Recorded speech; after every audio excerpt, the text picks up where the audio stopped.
Okay, so get this. What if, like, aliens came to Earth, but not for, world domination or whatever? They came for the fast food. I love it. It's like the ultimate culture clash. Burgers and fries meet intergalactic travelers. Exactly. And that's what we're diving into today, a whole stack of reviews from alien species who've, well, taste tested Earth's fast food scene. Think of it like a cosmic Yelp, but with, way more tentacles and opinions on the structural integrity of a Crunchwrap Supreme. We've got reviews from across the galaxy hitting up all the big names: McDonald's, Taco Bell, Starbucks, you name it. It's fascinating, right? Because it forces us to look at something as familiar as a burger through a completely different lens.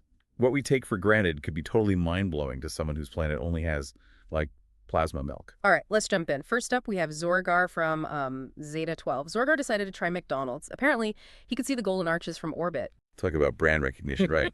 But Zorgar, he was less impressed with the fries. He compared them to, like, salty strings of disappointment next to the fried asteroid dust they have back home. Ouch. I guess you can't please everyone, but it makes you think, right? Like, we consider fries this ultimate comfort food, but to Zorgar, they're bland. It all comes down to, well, taste is so culturally ingrained. What we grow up with, what we associate with certain flavors, it all plays a role. Zorgar's asteroid dust might be objectively delicious, but it wouldn't have the same emotional resonance for us. So true. Okay, this next one is, well, let's just say it involves a lot of spice. Glorpak, Admiral of the Galactic Spice Fleet, decided to check out Taco Bell. Oh, Glorpak. He initially thought the Crunchwrap Supreme was some kind of planetary defense system. I mean, it does have a kind of fortress-like structure. Right, but then he tried the fire sauce. And the galaxy has never been the same. Glorpak was not prepared. He called it a weapon, even suggested we, like, hand out chalupas to deter alien invaders.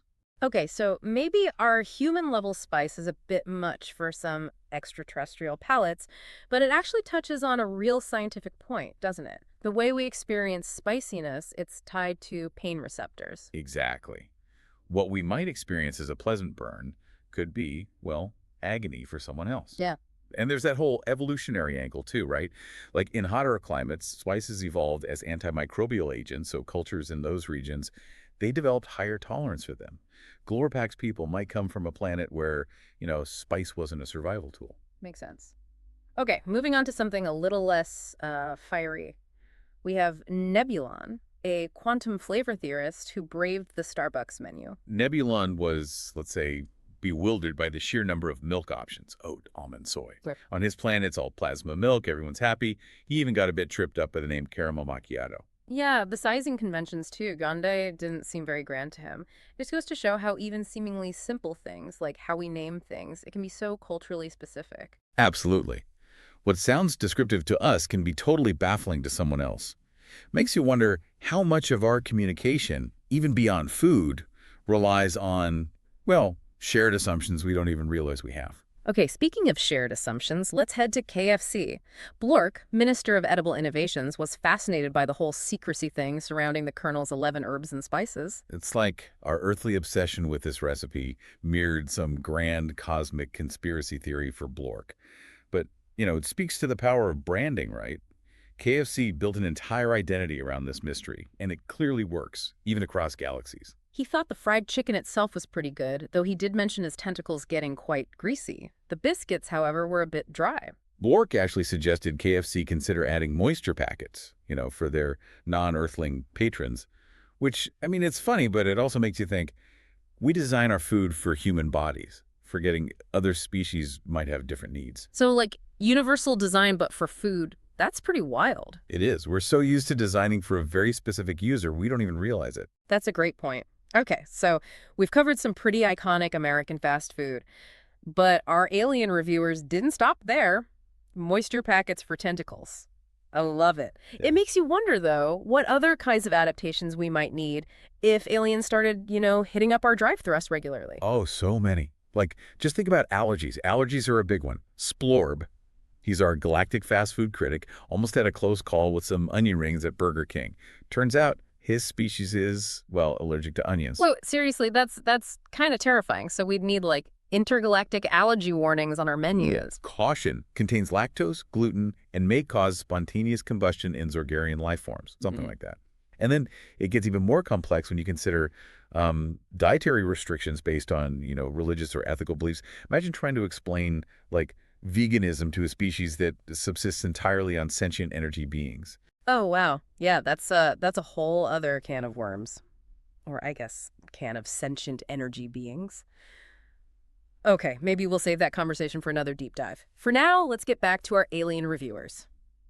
Up next, we have Floon, ambassador of sandwich diplomacy, taking on the behemoth that is Subway. Ah, Subway, the land of customizable sandwiches.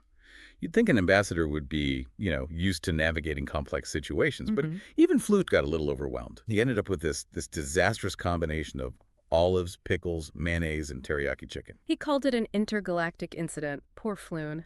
But it makes you think, right, maybe all that customization, all those choices, maybe it's not always a good thing. It's true. Psychologists even have a term for it. It's called the paradox of choice. We think more is better, but often it just makes us less satisfied with what we finally pick. We get paralyzed by the fear of making the wrong choice. So maybe sometimes a little less freedom is actually like better. Instead of a totally blank canvas, you get a pre-sketched outline. And you can fill in the details. You still have creative control, but within a more manageable framework. Exactly. It's about that balance. Personalization, but with some guidance. And this applies to so much more than just food, right? Think about like online shopping or streaming services, even dating apps. We're bombarded with options. Okay, speaking of being bombarded, let's talk about Domino's. Seems like Orlon, the supreme ruler of cheese-based life forms, was pretty impressed with their crust technology, but then he encountered the pineapple on pizza. And the galaxy trembled. Pineapple on pizza is apparently a banishable offense on Orlon's planet. Wow, that's intense. Where do you stand on this? Team pineapple or team no pineapple? It's an important question. I try to be open-minded when it comes to food. I really do. But there are some lines I just can't cross. And for me, pineapple on pizza is one of them. The sweetness, the savory, it's just not right. It's interesting, though, how passionately people feel about this. It's not just about taste. It's like a moral issue for some. I think it's about cultural norms. We grow up with certain food combinations that just feel right. And anything that deviates from that can be, unsettling. It's like wearing socks with sandals. So pineapple on pizza is the culinary equivalent of socks with sandals. Wow, I never thought I'd agree with you on anything related to pineapple on pizza. But it does make you think, right? Like how much of what we think we like, how much of that is actually just cultural programming? It's fascinating, isn't it? We think we're making individual choices, but our tastes they're influenced by a whole web of cultural and historical factors. And that's what makes these alien reviews so great. They make us confront our own assumptions. They make us see things from a completely different perspective. Absolutely.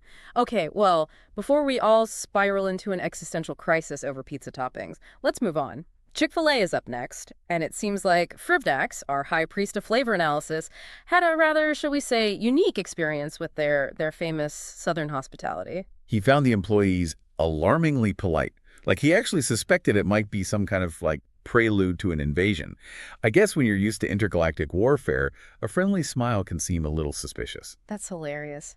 It's like that whole uncanny valley thing, right? When something is almost human, but not quite, and it just creeps you out. Maybe Fribnax just wasn't, programmed to process that level of cheerful customer service.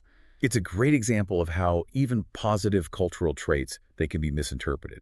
What we consider polite, what we consider welcoming, someone else might see that as, fake or even threatening. Duly noted. If we ever encounter a species that's easily spooked by excessive politeness, we'll try to tone it down. Okay, now let's talk about Five Guys. They're known for their burgers, of course, but also for those mountains of fries. And apparently, those fries sent Jorks, captain of the Fry Federation, into a state of pure bliss. Oh, he loved them. He loved the burgers too, don't get me wrong. But the sheer quantity of fries was, it was something else. He ended up using the leftovers as insulation for his hovercraft. Wait, really? That's amazing. I guess even in advanced alien civilizations, a good fry is a valuable commodity. But also makes you think, about our own relationship with portion sizes. We're so used to getting, huge amounts of food. It's true. In many parts of the world, large portions are associated with, abundance and generosity. It's a good thing. But it can also lead to overeating and food waste. So maybe we could, learn a thing or two from Jorks and his Fry Federation, appreciate the quality, not just the quantity, and maybe invest in some hovercraft insulation made of repurposed French fries. Now that's thinking outside the bun. Okay, let's see. Here's next. Yes. Splorb, our galactic fast food critic, he also weighed in on the Burger King experience. And, well, it wasn't exactly a rave review. Yeah, he was a little underwhelmed by the Whopper, found the lettuce a bit limp, the patty a bit bland, but he did enjoy the onion rings, which is, pretty impressive considering his species' onion allergy. Talk about taking one for the team. Maybe he has a really good antihistamine. But it highlights something important, I think. Even professional critics, even the most, discerning palates, they still have biases. They still have personal preferences. Absolutely. Okay, ready for our final review. We're finishing strong with Klarn, the warlord of galactic delicacies, who decided to try Popeyes. And the big question is, did the infamous chicken sandwich live up to the hype? In Clarn's words, it was worthy of ending interstellar conflicts. High praise indeed. So, the rumors are true that chicken sandwich is a game changer. But he did have one complaint, actually. He wasn't impressed with the drink options. Apparently, sweet tea doesn't quite cut it for a galactic warlord. I guess even galactic conquerors have their refined tastes. But it's a good point, right? A truly satisfying meal, it's about more than just the main course. It's the sides, the drinks, the whole experience. So, we've journeyed across the galaxy. We've sampled the culinary delights of Earth through the very unique taste buds of our alien reviewers. What have we learned? I think it's safe to say that our earthly food, it's a lot more complex and nuanced than we might think. What we consider normal, even boring, could be totally bizarre to someone else, and vice versa, of course. Yeah.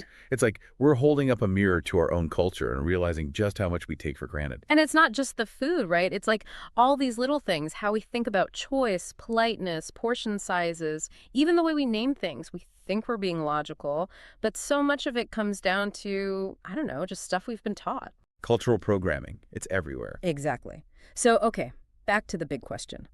What do these alien fast food reviews really tell us about ourselves? Well, I think one big takeaway is it highlights just how diverse life can be. Even when it comes to something as basic as, like, taste. There's no right way to enjoy food. What might seem weird to us could be a delicacy somewhere else in the galaxy. So, a little more open-mindedness, huh? Both with our food choices and, in general. Absolutely. And I think these reviews also force us to, well, to confront our own biases. We tend to think our way is the normal way, but these aliens, they're a great reminder that normal is, relative. Like how Fritnax thought those Chick-fil-A employees were like, a little too friendly. What's polite in one culture might be suspicious in another. It makes you realize how easily we can misinterpret things, even with good intentions. Right. And that brings up another point, the importance of communication. Clear communication. Like, if we ever do meet aliens, we can't just assume they'll understand our social cues or our, culinary norms. We'll need like an intergalactic food guide or something. Maybe. Avoid those intergalactic incidents. Oh, Lonely Planet. Yeah. Galaxy Edition, with a whole section on dining etiquette for different species. Caution. Zorgarians find ketchup highly offensive. I love it. But seriously, though, understanding those differences, it's crucial. And not just for hypothetical alien encounters, even here on Earth, in our own communities. So these alien reviews, they're not just a fun thought experiment. They're actually like a guide to navigating a more complex, interconnected world. Exactly. Recognizing that our way isn't the only way. Being open to learning from different perspectives. And who knows, maybe those different perspectives could even lead to, like, some amazing new culinary discoveries. Imagine if we combined Earth food with, alien ingredients, alien cooking techniques. Okay, now I'm getting hungry again. But I think that's a great place to wrap things up. This has been, well, an amazing deep dive. Lots of laughs, lots of insights, and a whole lot of food for thought. Pun intended. Maybe. Thanks for joining me on this intergalactic culinary adventure. It's been a pleasure. And for everyone listening, one last question for you. If you were designing a fast food menu for aliens, what would be on it? Think about it. Until next time, happy eating.